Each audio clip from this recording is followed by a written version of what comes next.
So it's Tuesday, like I said, it's Tuesday. Tuesday. And on Tuesdays, we like to have financial conversations. Today, we want to talk about how to build your credit score. So there's something called the CRB, Credit Reference Bureau. When it's one, when there are many, they're called credit reference bureaus. The one who put an X at the end. The one who knows all these manenos is Sam Omukoko. He is the managing director for one of the CRBs called Metropol Corporation. Sam, good morning. Morning, Eric. Karibu sana, good to have you. Thank you. So is it, how do you write bureau in plural? So bureau is B-U-R-A-U-X. Oh. With an X. With an X. And you pronounce it as? Just bureau. Bureau. Okay. Sam. Just bureau. Yes. Okay. Okay. So Metropol is one of the registered credit reference bureau in the country. In the country. You'll tell us more about it. But first, Janet is going to welcome you with the day's quote. English gets harder as you get older because what is Why is that X all of a sudden? Then the pronunciation is the same. So today's quote is by Ngugi wa Thiong'o. In 1993, he gave a lecture at the University of Nairobi. The lecture was called Moving the Center. In that lecture, one of the things he said is, you cannot build a nation by erasing the faces of its people. You cannot build a nation by erasing the faces of its people. Yeah, what do you make of that, and do you agree? You cannot build a nation by erasing the faces of its people. That's interesting. First of all, a nation is made of people, and the people are built according to the culture that they have established over a long time. And that culture informs the decisions that they make and the life that they live. So because it's inborn, it sort of like goes into the DNA, you really can't change it if you're doing outside changes like trying to make face look different. The DNA is already inbuilt. Yeah. Yes. Okay. About identity. It's about identity. Yeah. It's about harnessing identity and not erasing it. Yes. Yeah. Nice. Some people know CRB, but from a negative side. Right? But what is a credit reference bureau, and what's the history of the CRBs in Kenya? So, and that's a good question, a fundamental question to any person listening out there, because a credit reference bureau is an institution that is set up to collect people's payment history on the loans that they take from institutions. What happens is that lenders connect to the credit reference bureau and submit data about the loan profiles of borrowers. And the purpose of the credit reference bureau is to build one's credit history so that you can be able to see one's borrowing habits, the type of loans that they have taken, and how they are servicing those loans. It has three fundamental benefits that accrue, particularly to the borrower. One is that it opens the doors for access to credit. So if you look at a nation, how are people able to access credit? How many people are accessing credit? And we can run through this country from independence to date and see how that has developed.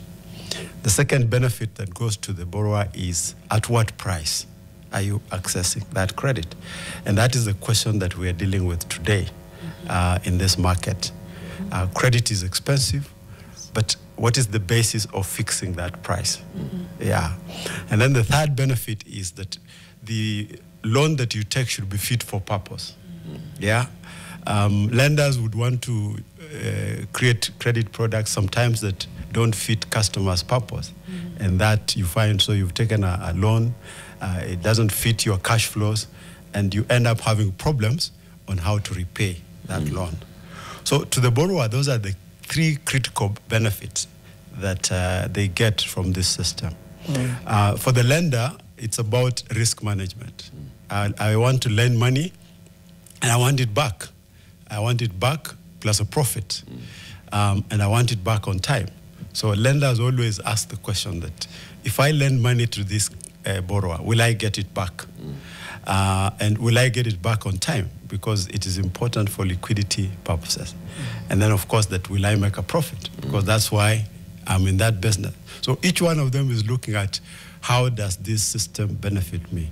From an economic point of view, you are basically focusing on building consumption capacity, particularly from the borrowers, and building investment capacity, particularly from the lenders. Because lenders making more money, then invest more.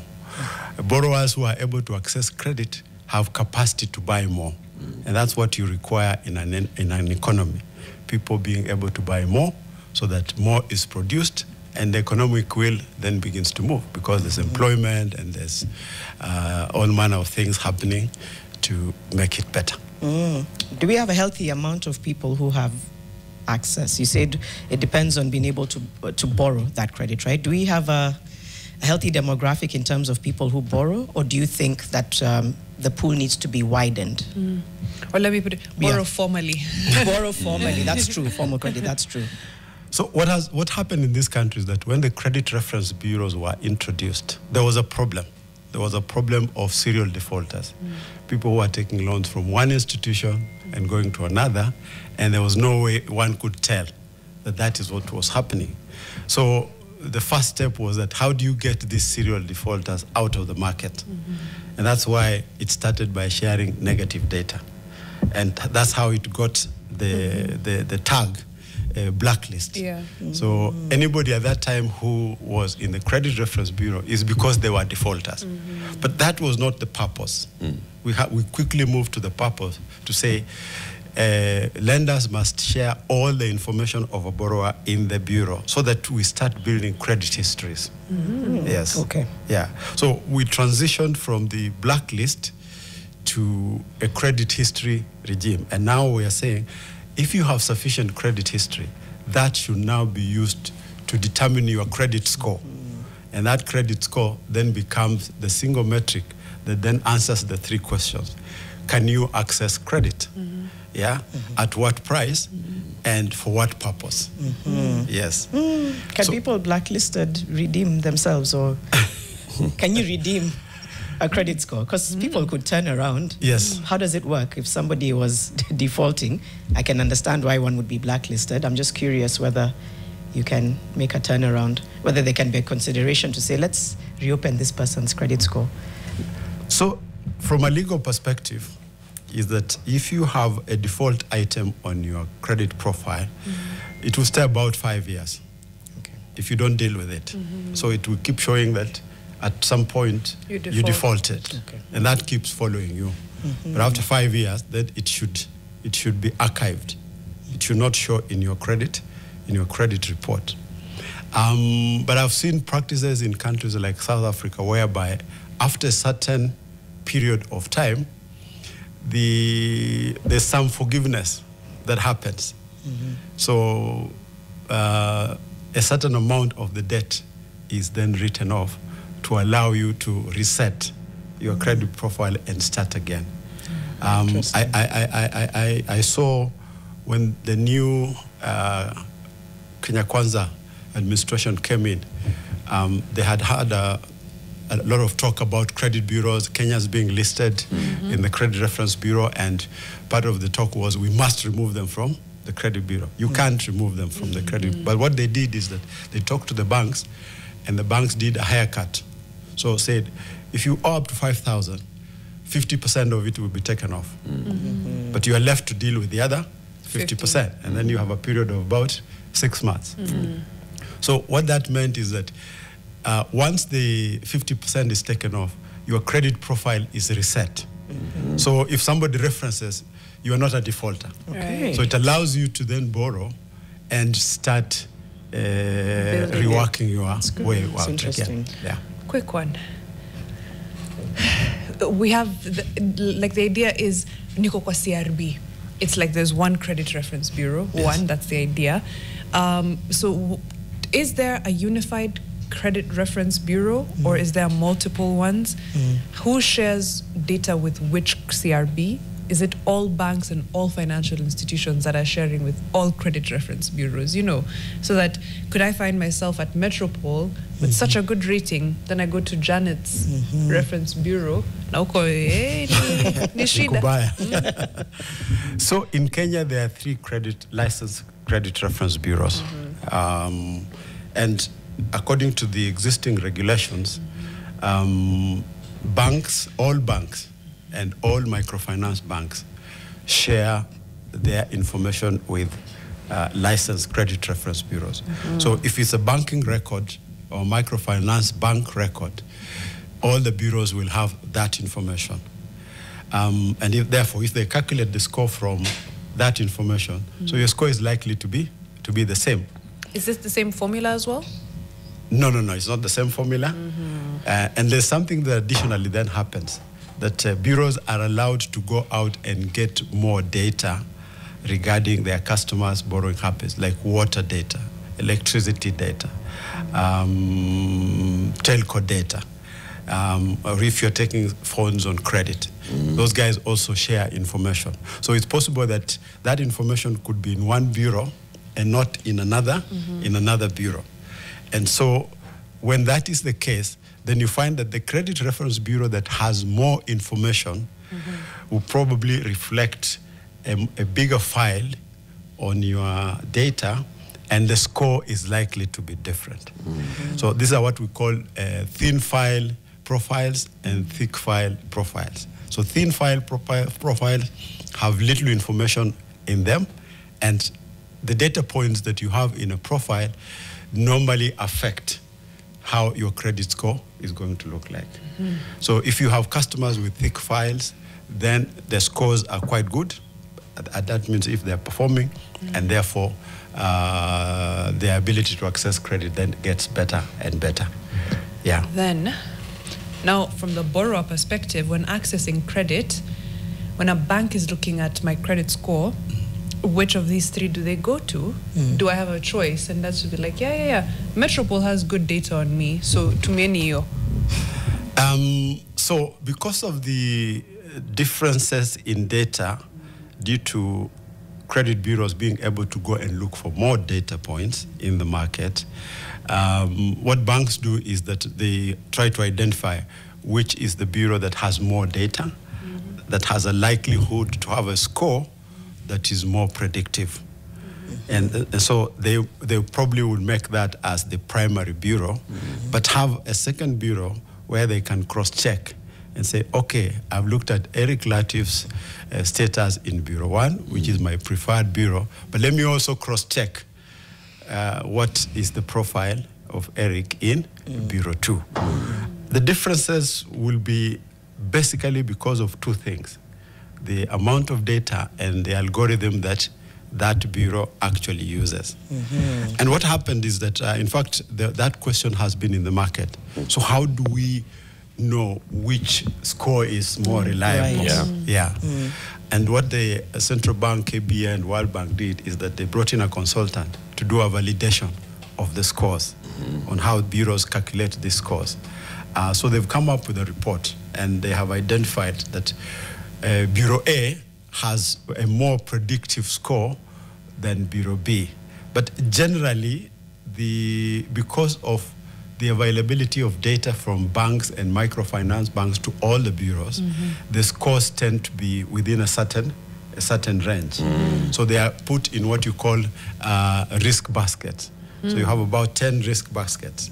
So the risk basket simply measures the credit quality, where you fall in terms of risk. And on the basis of that, then it's easy for the lender to say, if you're in this risk basket, this is how I'll price your loan, and this is how I'll fit your terms to that particular facility that you are getting.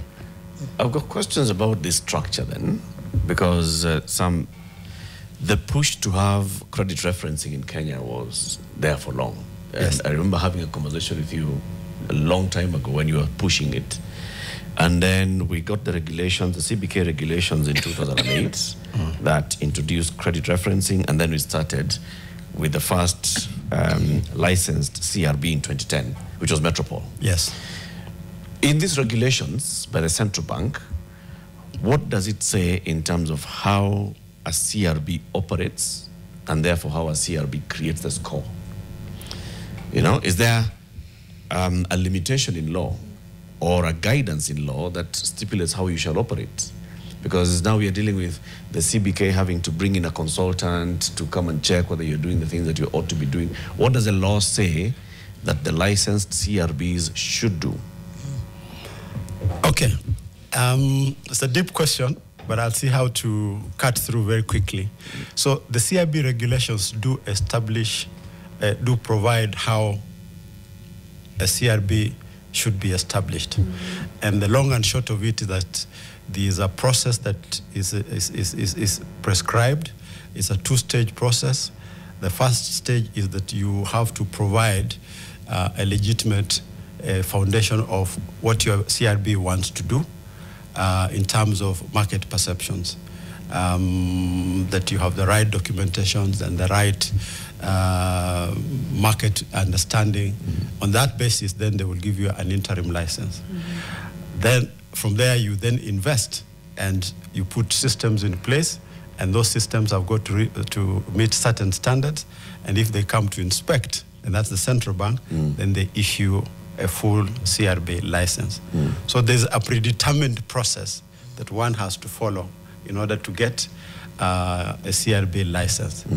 And once you get the CRB license, then it provides for the mechanism by which the lenders use to submit information to the Credit Reference Bureau. So basically what it is that for banks and microfinance banks are mandated by law to share their information with licensed credit reference bureaus. So it's up to the bureau to provide the mechanism through which data flows from the lenders to the borrower and how borrowers can be able to access that credit. So if you look at Metropol, for example, we have provided two systems.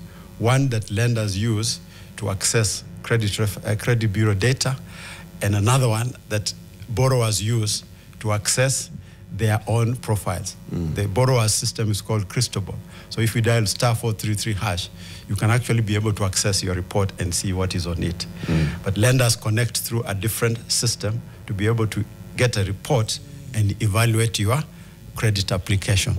So those systems work like that. And there are guidelines as to how the security, the confidentiality of data, and the key point in all this system is customer consent. Even at the lender's point of view, lenders cannot submit information to the bureau if you have not consented. But it's required by law.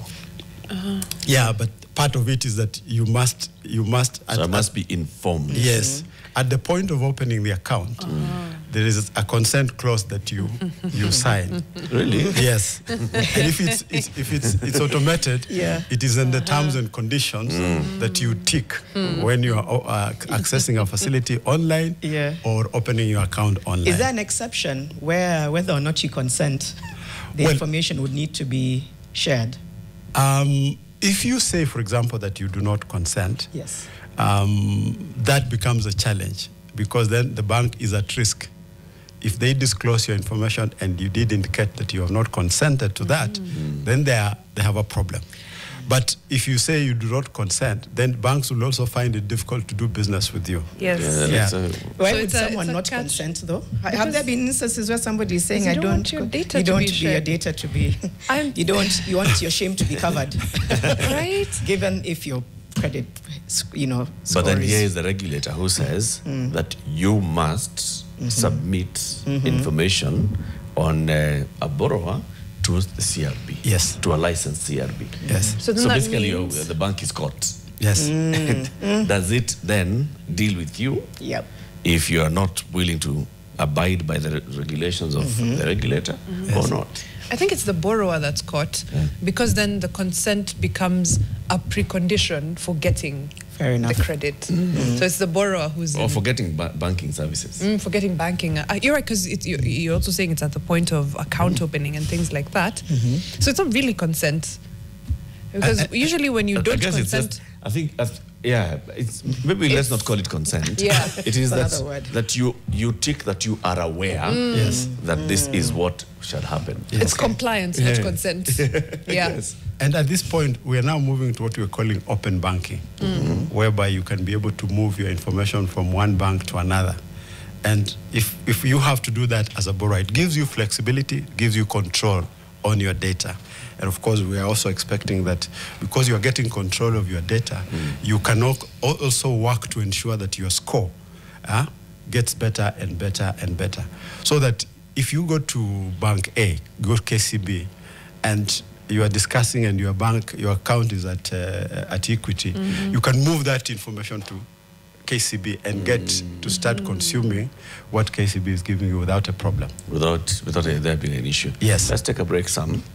I think the main conversation we are heading towards is how my good manners should work for me. Yes. Right? Like you said, if I've been paying power on time, I've been paying for water on time, internet on time, when I borrow on Mshwari, I pay on time. On what's this one? Hustler Fund.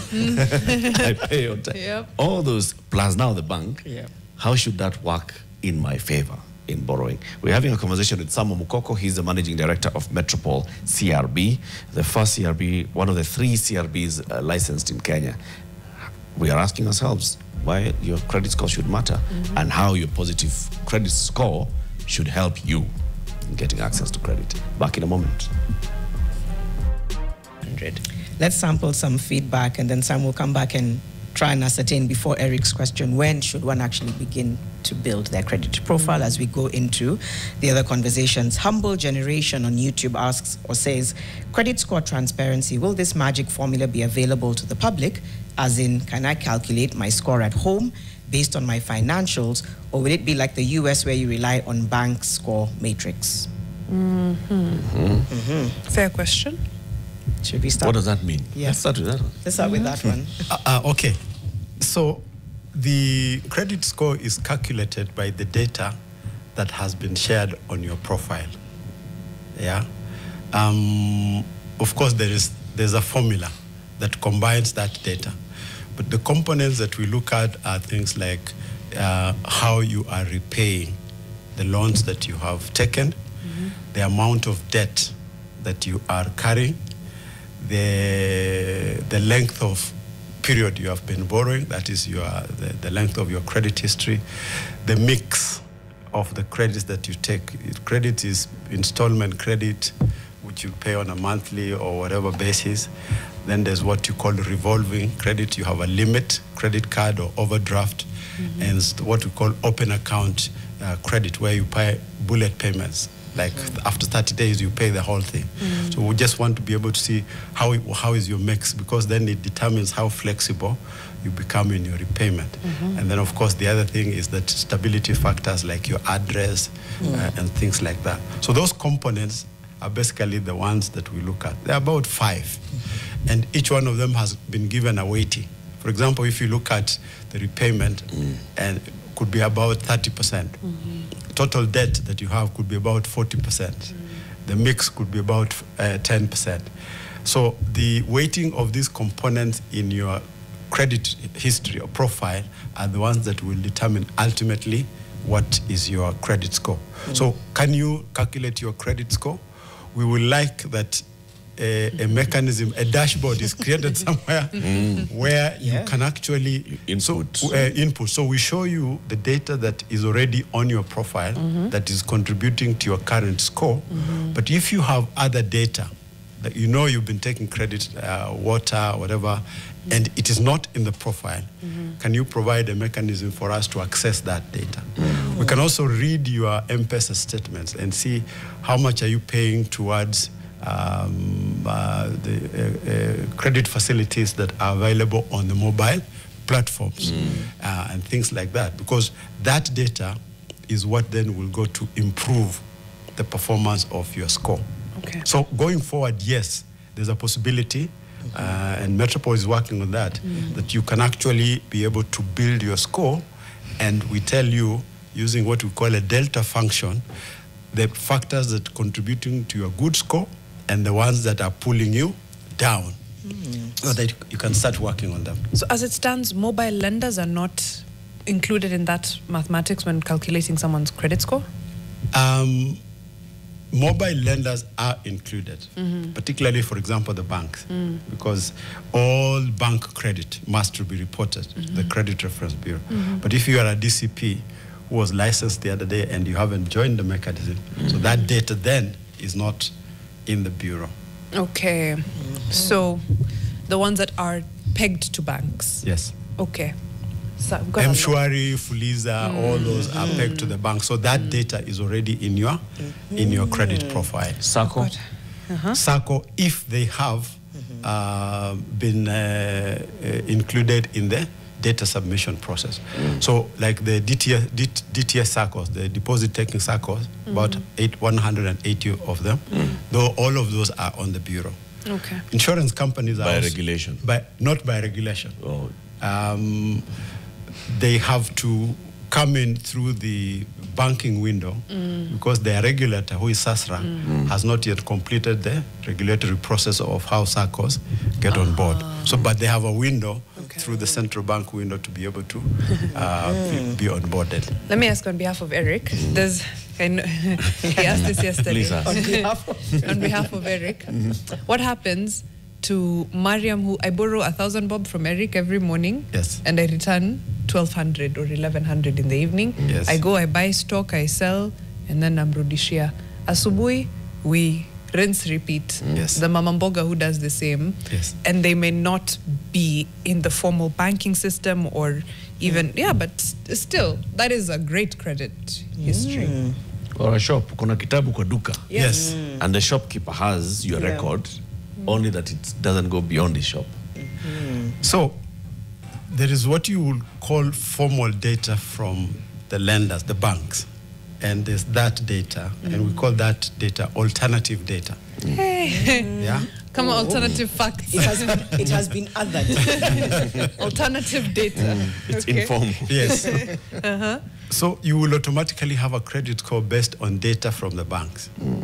But like if we start getting alternative data from transactions like what you have described, because you see this transaction is not captured on the bureau, but it's a credit transaction. It is. And you could be doing very well, paying Eric on time and ensuring that nothing goes wrong. So if that data finds its way into your credit profile, it will improve your credit score. But we will have challenges. So how do we Verify. onboard Eric to start Yes. submitting that data? How do we verify that the data is okay? So we're developing mechanisms of how we get data from alternative sources. Yes. So that we cover a 360 degrees of all your credit transactions in the economy. The day we do that, then it is total liberation as far as financial access is concerned, because then you know that whatever the bureau is saying about your credit status has actually captured all your credit transactions. It captures your life. Yeah, correct. Brings us to a conversation we had months ago, the integrity score. Right. Which I keep saying we should develop an integrity score so that if it's done by an institution such as Metropol, which has a system and all, and just calculating, then that could also help, because it tells you that Eric is actually a person with integrity. Yes, they don't borrow much, but they deal with people with fairness.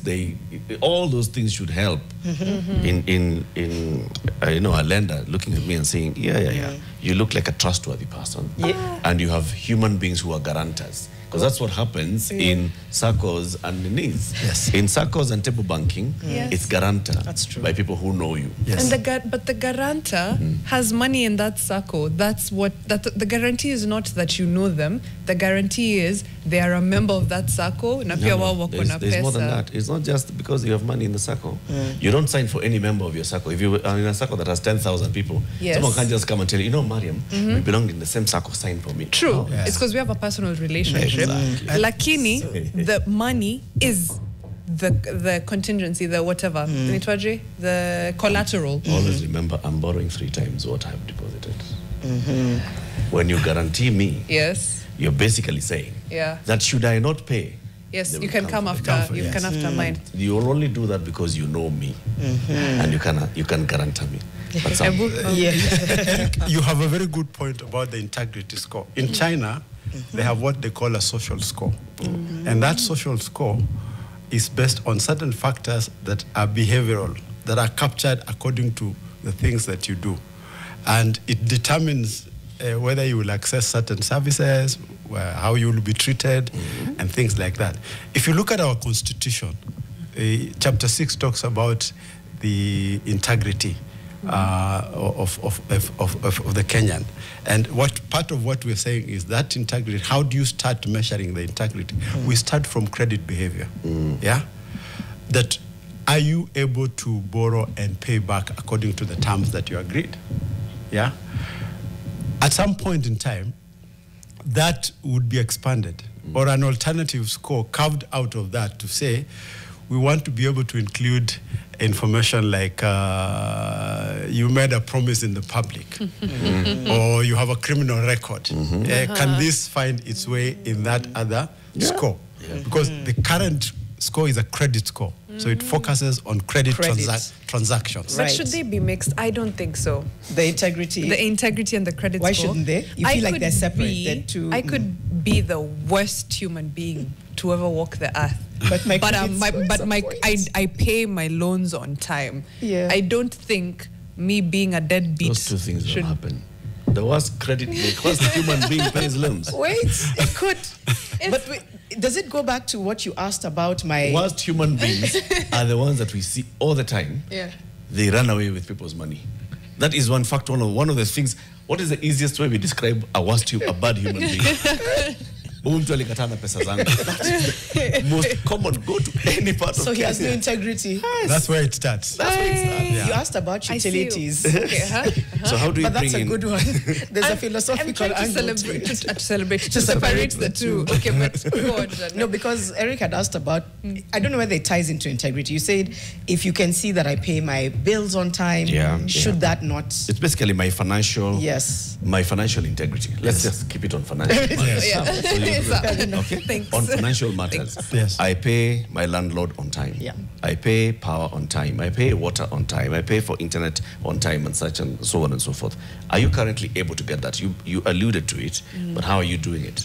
So, because of the regulatory framework that currently exists, there has been more focus on lending. And lending means banks, microfinance institutions, SACCOs, and DCPs. So the regulations cover very well when it comes to lending data. But when you go outside of the lending data, then you have trade credit data. Trade credit data is things you take on credit, phones that you take on credit, and stuff like that. The law has not reached that area. But the bureaus have gone out and said, we need to bring you into this area. And currently what's happening is that we onboard trade credit suppliers through the same process so that they continuously submit the data about the things that they are giving you. We're also going out and approaching utility, water companies. Electricity, most of it today is prepaid. But we are saying, if we get prepaid data, what would that help us with? It will help us with your ability, your capacity to repay a debt. Because you see, when you go for a loan, yes, you want a loan, but what is your capacity in terms of cash flow? So if we can get evidence of how you pay electricity, how you pay your rent, how you pay your water, this information will come in to enhance your score as far as capacity is concerned. But there's a component of character, which is when you have terms, do you meet those terms as agreed? Yeah? Did you, for example, if you have a school fees to pay and you have a loan to pay and you don't have enough money to allocate to these two, which one are you going to allocate money to? Is it the school fees or is it the loan? Butombe, what's the right decision? Help us. So each of these is weighted in the score. Yeah, so you'll find that the loan that you took had terms that were very strict that you agreed upon. this is something that will always come. School fees will come, isn't it? So if you break the terms of the loan that you agreed upon, the punishment here is bigger than this other one. Yes. Because that's what it's been weighed on. Jackie, I believe is the name. Joachim. Yes. Oh, apologies. Joachim from Eldoret would like to contribute to this conversation. Joachim, good morning. Do you have a question or comment you'd like to make? Yes. Good morning, Janet. Good morning. My question, good morning to you. My question is, I had a mobile phone and my ID, and I was struggling to install on a remote area where there is no network. So during my journey, and fraudsters used to take some mobile loans from several mobile lenders.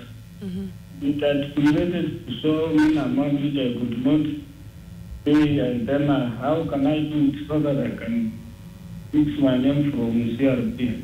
Okay, thank you. So your phone was stolen and they took out mobile loans in your name? They took a lot of mobile loans from Dala, from whatever. Tumekupata, Joachim. Yeah. Thank you. Thank you. Let's ask Sam there. That's a great point. In the case of fraud, like this one, and that's usually the first place they'll go. They'll empty your accounts, but go a step further and take out loans in your name. So how do you fix now your credit score when you're unable to service these loans that were essentially fraudulent? So that is what we call identity theft. Somebody has stolen your identity and they're using it to access credit from various lenders. Initially, you cannot detect because the right ID is actually being used in the transaction. Right. So money will be taken. But what we do at the bureau level is we advise customers to try and check their credit profile often. One is allowed a free credit report every year to be able to show you the transactions that have happened, and you check whether they are correct or not correct. But in the event that you find somebody has taken money from loans and they are on your profile and you don't know about it, so you report to the bureau, and what the bureau will do is to verify that information with the lenders. If it is not your information, then the bureaus have a duty to remove that information and set it aside as investigations are being carried. Yes. Is an OB helpful in this? And that you reported to the police? Yes, it is. I lost my phone at this and this and this time, so that now from there onwards, any transactions cannot be linked to you. Yes, it is. Okay. Lanoi Ariri says, talk about the new CBK loan pricing framework, the risk-based credit pricing model that uses Casonia, plus a risk premium, K, plus fees and charges. How will my credit score then impact the loan price?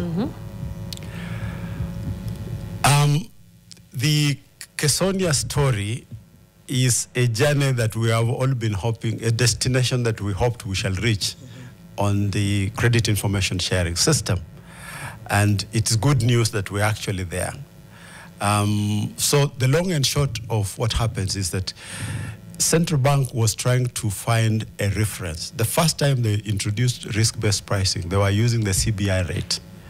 And so banks were trying to determine what their best rate would be on their own. So there were a lot of variations as to how customers were being charged based on a best rate that the bank has determined itself.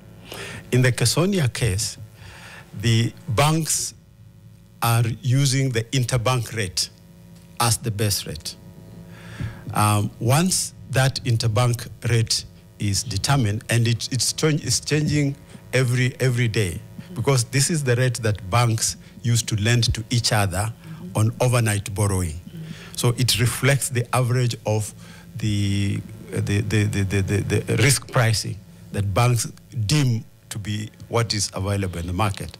So once the interbank rate is determined, then the banks will add on other costs, operating costs, like you have systems that cost you something, you have staff that cost you a certain amount of money. So that is then the next cost that is added onto the interbank rate. Then the other one is now the customer's credit risk. Because when banks commit loans to a customer, they are committing capital. Yeah? And they are saying the risk of lending to this customer will determine whether I will get the money back or not back. So the customer's credit score then gets into the formula to add on to the amount of interest the customer will pay, which is a compensation for the capital allocation and the returns that the bank is looking at getting. Because that formula is very explicit to, you must say what is going to be the return to shareholders. Yeah? And then, of course, now you add on the charges and the fees that you have. So how does a credit score impact this particular formula?